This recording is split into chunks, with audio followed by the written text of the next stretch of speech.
Good morning to all my friends and family, and welcome to my most beautiful town of Fingal Bay.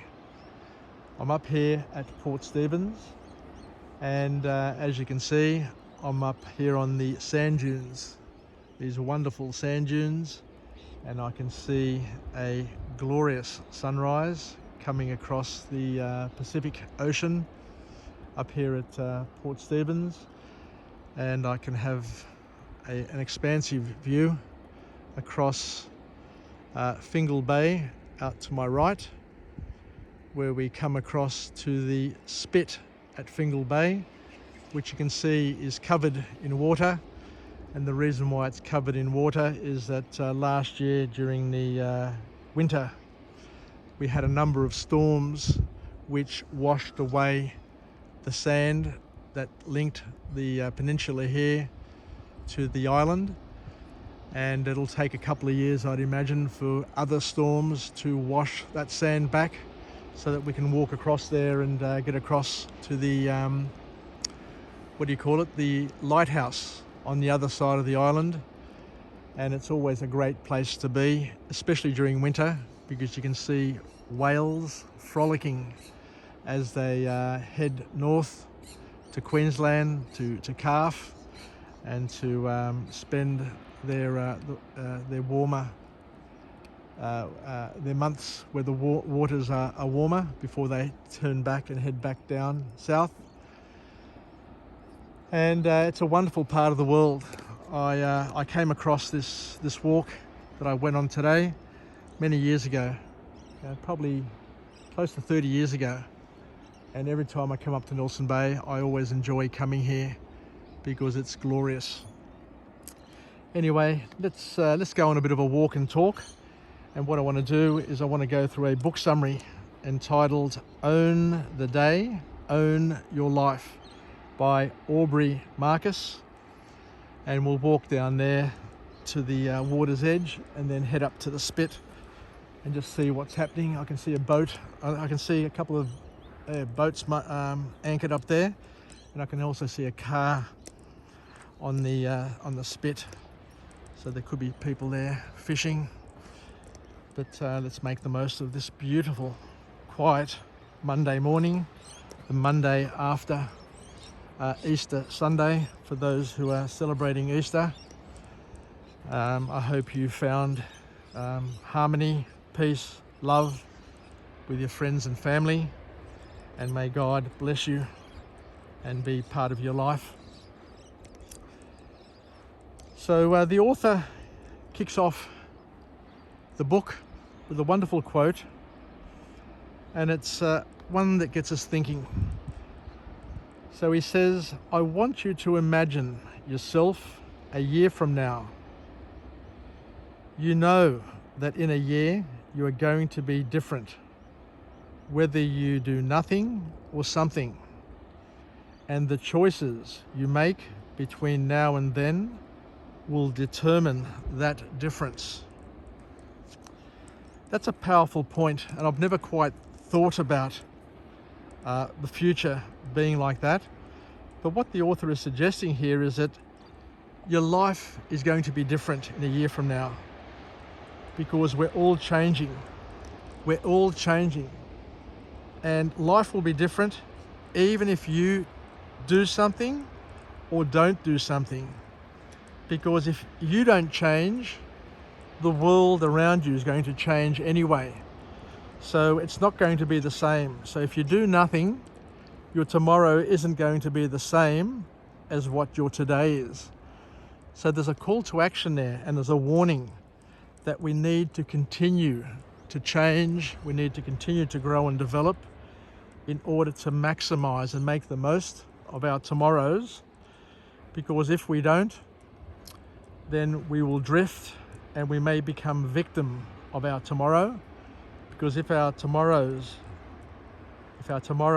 environment and relationships and people around us change, then we're going to be significantly different, because we haven't kept pace with that change, and it may impact us in a negative way. But you never know, it could impact us in a positive way. So sometimes if you do nothing, it still may advantage you. But I guess the wisdoms of our lives and what we've learnt over the years is that we need to continue to grow and develop and shape our future, else we become disadvantaged when tomorrow comes around. So the author here tries to teach us a few small hacks and tweaks that we can use, that we can incorporate in our lives to help change our lives for the better. And they're simple tweaks, but something which is worthwhile thinking about, at least mulling over, as they may make a difference. The first tweak is an unusual one, where he says that in the morning, some good advice is that the first thing you do in the morning is not have a coffee. Most people first thing in the morning reach for a coffee. But what the author is saying is that after we wake up after sleeping for about 8 hours, our bodies lose a minimum of about 500 mils of water while sleeping. So we wake up dehydrated. And depending on whether or not you've exercised the night before, it's been a hot night, whatever may have happened during the night, you may wake up even more dehydrated. Even if, say for example, you've been out drinking or you ate a lot of food which had a high salt content, chances are when you get up in the morning, you're going to be pretty dehydrated. So the first lesson from this book is that you need to drink water, a glass of water, first thing in the morning on waking up and getting up. So how's that for a hack? Sounds pretty simple, but what the author says is that it can change your day, because a lot of people when they wake up in the morning are grumpy, they're lethargic, they're just not looking, they're not just not morning people. And the author's saying is the reason why they are the way they are is because they're dehydrated. And if they did one simple change in their lives and incorporated a glass of water first thing in the morning, it would change their whole life. But not only would it change their whole life, it would change the life of those around them, their children, their partners, their work peers. Because some people take a while to wake up and to get moving and to get sorted. But if you have water and break that dehydration cycle, it may have a significant impact on your life. The other point that the author makes, and I like this one here because I always do it whenever I'm in Greece, and some cultures have it as a cultural norm, is to take a nap after lunch to help improve your productivity. The author mentions here that there are some Asian countries where it's normal for an employer to provide a mat and a pillow for people to have a bit of a snooze, a power nap for 10-20 minutes, half an hour after lunch. And they say, well, he says that it's critical because it improves your productivity manyfold by having a snooze. And having a nap is much better, much better for productivity than pouring a coffee into your head, into your mouth. And science proves this time and time again, that a nap is better after lunch because you're much more productive, and it helps you. The nap helps you replenish your cognitive and motonic functionality. So it's important, it's key to incorporate napping into our lives, but virtually impossible these days, especially here in Sydney, Australia. And the last formal point to come out of this book is where the author says that we need to set exercise goals that benefit our overall health. And this is where he says that holistic a holistic approach to exercise is critical, especially in a world where people seem to focus on certain things. Like you've got bodybuilders who focus on muscles, and yet aerobically they're hopeless. So they may have the most toned body in the world, but they're not really healthy, according to the author, because anaerobically they aren't all that fit. So in terms of the types of exercises that help you holistically become really healthy, according to the author, says that swimming is one of those holistic exercises that leads to total health optimization, because it works on your breathing, it works on your blood flow. It's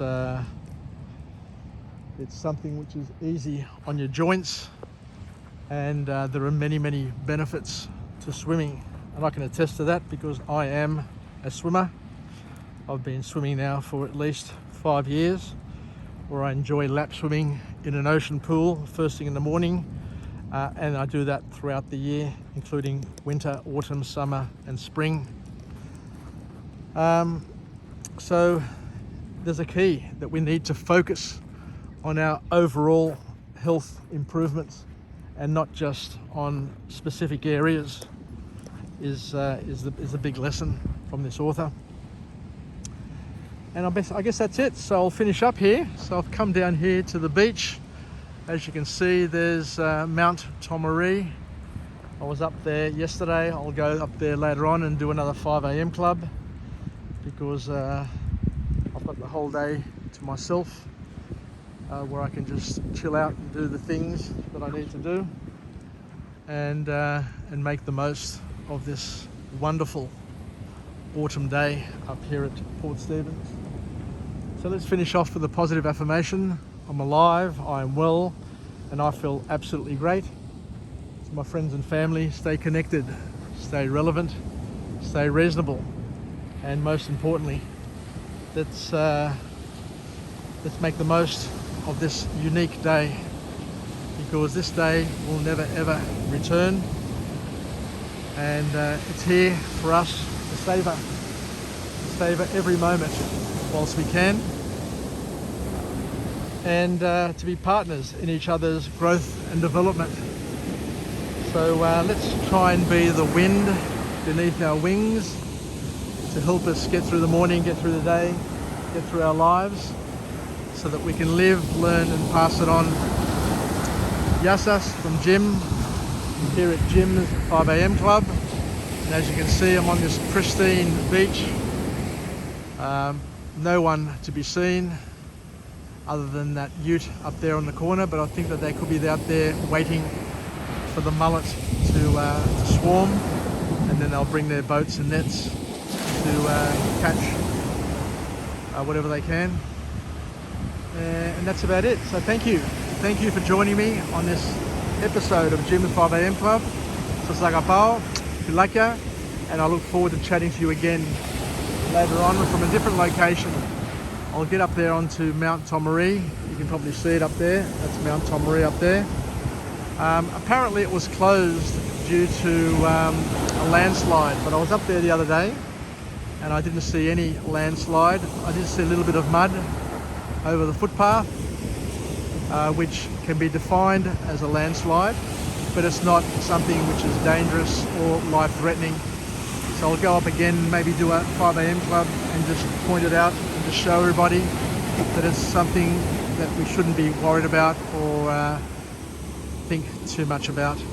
Take care, yasas, bilakya, and bye for now.